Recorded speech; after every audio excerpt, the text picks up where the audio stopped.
औज़ुबिल्लाहिमिनश्शैतानिर्रजीम बिस्मिल्लाहिर्रहमानिर्रहीम। कल हमने introduction of disease introduction chapter जो है वो पढ़ा था, और आज जो है हम डिजीज़ के इन्फेक्टिव डिजीज़ के बाकायदगी से आज शुरुआत करते हैं। तो आइए चलते हैं। नंबर फर्स्ट हम मीज़ल पढ़ेंगे कि मीज़ल क्या है। मीज़ल जो है it is a viral infection caused by paramyxo virus. First of all मैं मीज़ल के बारे में जनरली आप लोगों को थोड़ा सा बता दूं। मीज़ल जो है ये वायरल इन्फेक्शन है, चिल्ड्रन में, बच्चों में कॉमन होता है। Mostly 3 to 5 year 3 to 8 year के बच्चों में ये कॉमन होता है, वायरल इन्फेक्शन है। इसका जो एटियोलॉजी है, कॉजेटिव एजेंट है, वो पैरामीज़ियो वायरस है। कौन से वायरस है? पैरामीज़ियो वायरस।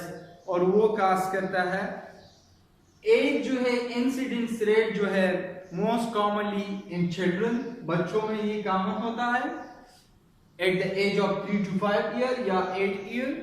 उस एज में मीन की बच्चों में ये कॉमन होता है ज्यादातर। इसका जो ट्रांसमिशन है, मीन की स्प्रेडिंग किस तरह इसका होती है, एक से दूसरे बच्चे को किस तरह वो ट्रांसफर होती है, तो ये इन्फेक्टिव डिजीज है, एक को दूसरे में ट्रांसफर हो सकती है। एक transmission through droplet infection. For example एक इन्फेक्टेड बच्चा है मीजल का और उसने कफ कर दी, उसका जो सलाइवेशन है, वो सिक्रीशन है, वो बाहर आ गया, और दूसरा बच्चा ने, वहाँ बेटा हेल्दी है, उसने इनहेलेशन की, तो उस वजह से भी ये ट्रांसफर हो सकती है। दूसरा डायरेक्ट कांटेक्ट से भी ये ट्रांसफर हो सकती है। तो ट्रांसमिशन हम इस तरह पढ़ेंगे। इसकी साइन एंड सिम्टम, अलामात क्या होती है, साइन एंड सिम्टम क्या होती है इसके।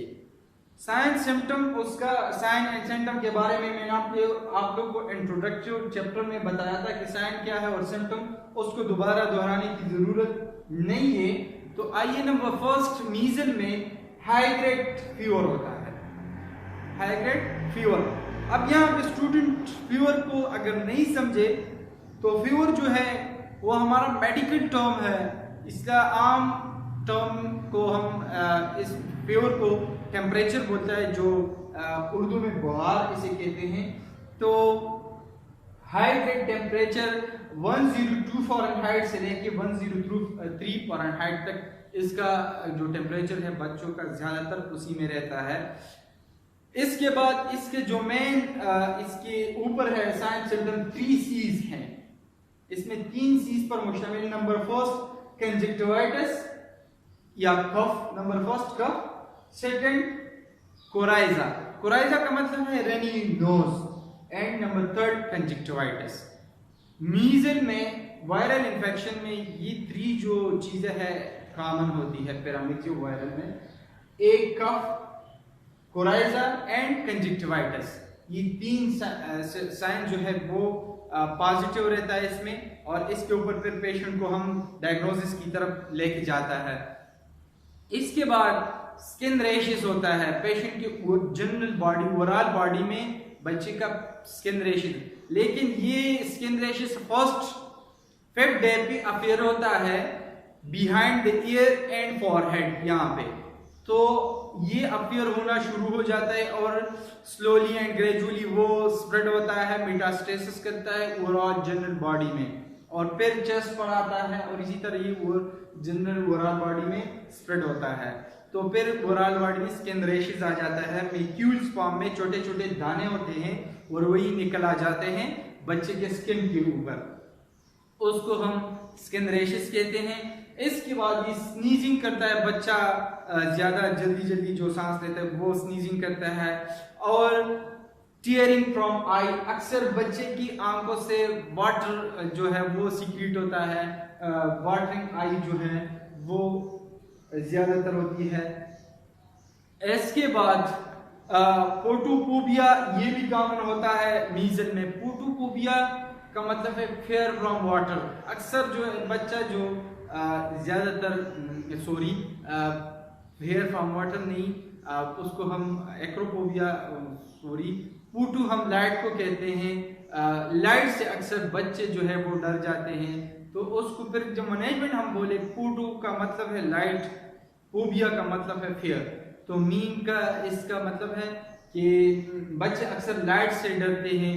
तो जब मैनेजमेंट हम पढ़ेंगे तो उसमें हम बच्चे को क्वाइट शेडेड रूम में, जो खामोशी हो डार्क रूम में अक्सर बच्चे को हम लेटा देते हैं, तो फोटोफोबिया इसमें हो जाता है। इसमें कॉप्लिक स्पॉट ये डायग्नोस्टिक फीचर है। आफ्टर थर्ड डे या सेकंड डे में बच्चे का बायलेटरल यहाँ पे माउथ में आप देखें तो यहाँ पे कॉप्लिक स्पॉट जो है वाइट सा कलरेशन अपीयर हो जाता है, एक पस सा वाइट डॉट जो है वो अपीयर हो जाता है, और वो जब फिर हम देखते हैं तो क्लिनिकली हम डायग्नोस करते हैं कि ये मीजल है।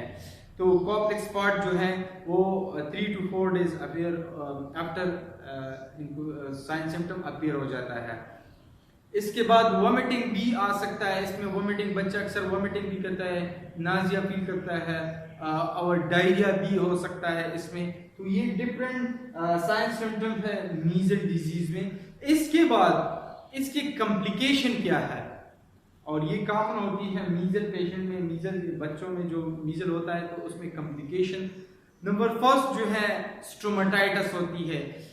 मोस्ट कॉमनली एंगुलर स्टोमेटाइटिस या ओरल थ्रश जैसे हम कहते हैं, उसका जो माउथ है उसमें छोटे छोटे दाने निकल आ जाते हैं वाइटिस से, तो उसको हम स्टोमेटाइटिस कहते हैं। इसमें नमूनिया अक्सर बच्चों को हो जाती है, ये भी एक कॉम्प्लिकेशन है। नमूनिया एक अलग डिजीज है, फिर इंशाल्लाह हम आगे पढ़ेंगे। और इसके बाद केराटिटिस जो है आई डिजीज है वो हो जाता है। ओटाइटिस मीडिया ईयर डिजीज है, वो एक कॉम्प्लिकेशन है, इसमें हो जाता है। Conjunctivitis inflammation of the conjunctiva ये हो जाता है। सीवियर वेट लॉस, ये सारे कॉम्प्लिकेशन है। वेट लॉस जो है वो मीजल के बच्चों में अक्सर हो जाते हैं। और लास्ट में अक्सर बच्चों को कार्नियल अल्सरेशन ये भी हो जाता है। तो ये डिफरेंट कॉम्प्लिकेशन था मीजल का।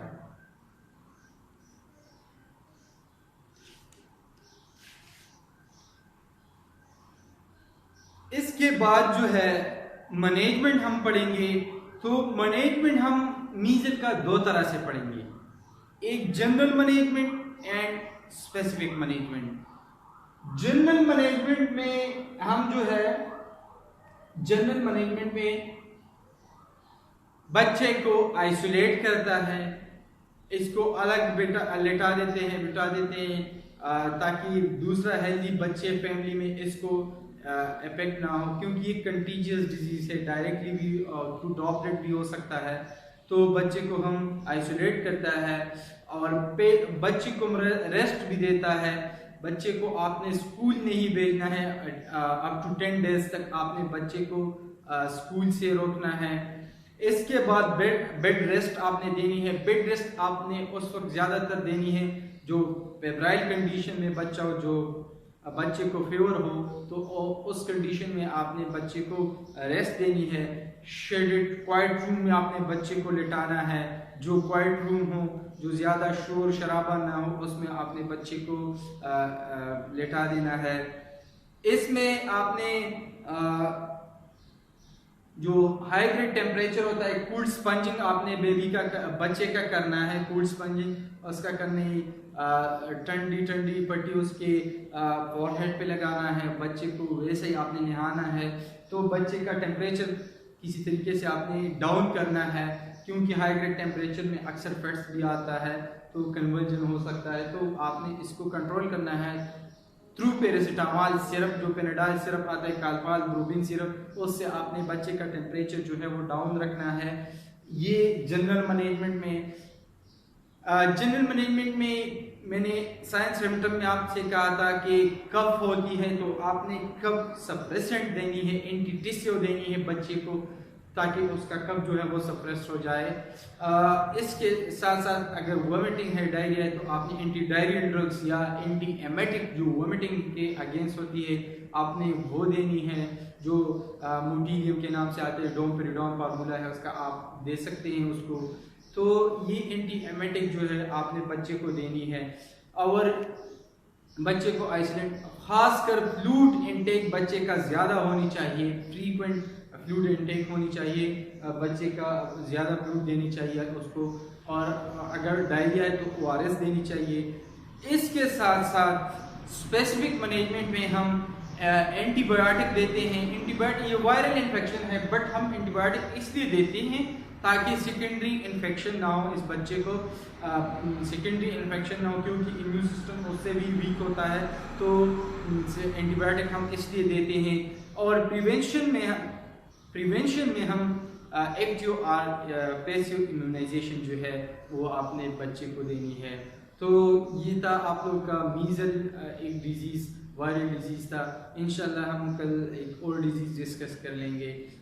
कल तक के लिए मुझे इजाज़त दीजिए, अपना ख्याल रखिए। अल्लाह फ़ामान, वस्सलाम।